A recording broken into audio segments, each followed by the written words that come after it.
Why do people seem more worried about violence against women than violence in general? If I choose to cause physical harm against a woman, or I cause harm against a man, isn't it the same thing? No, it's not the same thing. The difference is the advantages and fairness. The average man is stronger than the average woman. That's not unfair. That's reality. It's what you choose to do with that disparity in strength that may be unfair. If I choose to be violent against someone I know I'm stronger than, that's not a fight. That's advantage. And anyone that only engages in advantageous battles is a coward. Haven't you noticed when they rescue these women from the kidnappers and assaulters, it's usually 4 holding 2, 3 holding 1 coward? Haven't you also noticed how many Venezuelan women and girls are targeted? Because these monsters assume that these women may be here illegally, so they don't have the laws on their side, so we can get away with cowards. In a recent release from the interrogation of the Andrea Barrett suspects, one of them openly admitted that he was known for being a rapist. So how does a man, popular for being a violent coward, get a car to drive and friends to line with? You see, before the pepper spray and other laws, we need to remove these violent cowards from our friend list.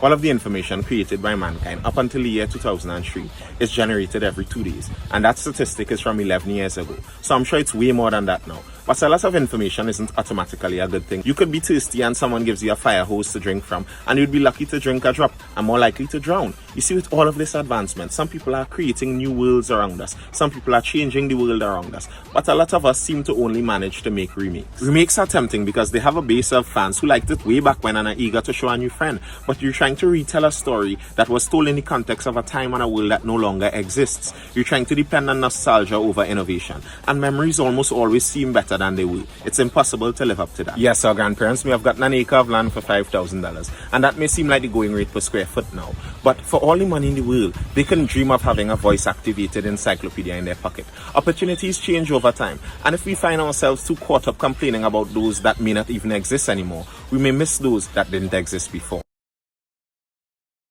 5 new cases added to the 4 previous ones brings us to a total of 9 known cases of the Brazilian strain of COVID here. Known suggests that there may be some unknown cases. We don't yet have the ability to test every positive case for this strain, so we select a few random samples and test them. So yes, very likely there may be some unknown cases missing there.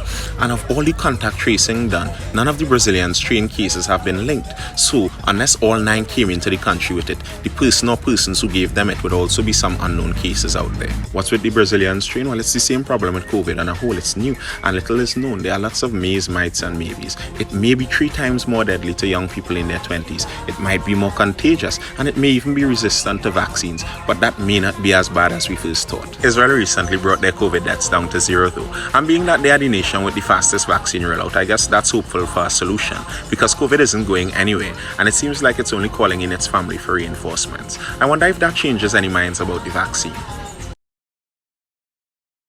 A true mystery was recently solved when the health minister announced that the first reported case of the Brazilian strain of COVID was found in a Venezuelan migrant. Seeing that Venezuela and Brazil share a porous border and they're currently having a spike, I'm sure that this news came as an absolute shocker to everyone. But we can't yet know if the person came in legally or illegally, matters of national security and all. Either way, when exactly would they have come in legally with a new strain, seeing as our borders have been closed for over a year? And if they came in illegally, how exactly does contact tracing work there? Do they just tell you the other 20 people they broke the law with while stuck tightly on a ship? Do they just give up their smugglers? I wonder if they all wore masks on the trip across. All of this comes just about a week after we were told, don't link COVID with illegal immigration. And while I understand you do not want to cause a panic, and you do not want people to become more hateful or prejudiced, if you are not the priest or parent of the nation, but just a politician, what we want from you aren't moral lessons. It's good, honest governance. And good governance is a moral lesson enough for me.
There's a battle in Barbados right now where the workers want access to their pension funds. Not because they want to retire, but what's the point saving money for the future when you might not have enough to make it past the present? A study that came out during the lockdown showed that the number of people seriously considering suicide tripled.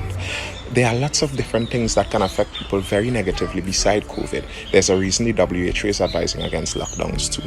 I've heard it said that this lockdown is to get people to change their behaviors, but we've known the behavior that spreads HIV for over 30 years, and yet still it spreads. And it's not just the uneducated simpletons. Universities have been a hotspot for the spread for the longest while. This lockdown only makes sense to me if we're waiting on the vaccine, and that only makes sense if we get people to take it, and unless the police go around forcefully injecting people, that spells the vaccine passport. And are you okay with a politician? If you like this one, imagine one you don't, giving you a list of medication you must take every year in order to travel or conduct official business. Yes, every year the producers have already said a yearly booster shot is needed. And yes, a list unless you think COVID is the only new virus that would exist. The Prime Minister said in his statement about further lockdown measures that some citizens believe the police do not have the authority to enter their private property to enforce these new health regulations, and they are wrong, and he was advised so by the lawyers. But that's strange considering that the Law Association says he is wrong, and there are no regulations allowing police to enter any private property for anything to do with masks, social distancing, or the number of people there, which is even stranger now that the police commissioner says he is right, and that the police do have that authority. But he says a warrant is needed in most cases. If a warrant is needed, you don't have the authority and you had to go get the authority. But I guess this deals with only the special cases. Who actually can or cannot enter your private property is really a matter of who has the guns and manpower, and the police do. The real question is what happens afterwards, and the sad irony of that is regardless of who wins or loses such a lawsuit, the citizens pay in the end. The commissioner says the solution is just obey the law, but that's just the problem. Lawbreakers wouldn't have obeyed one law, and they still wouldn't obey it if you had 1,000 more. That just complicates life for the law-abiding citizen.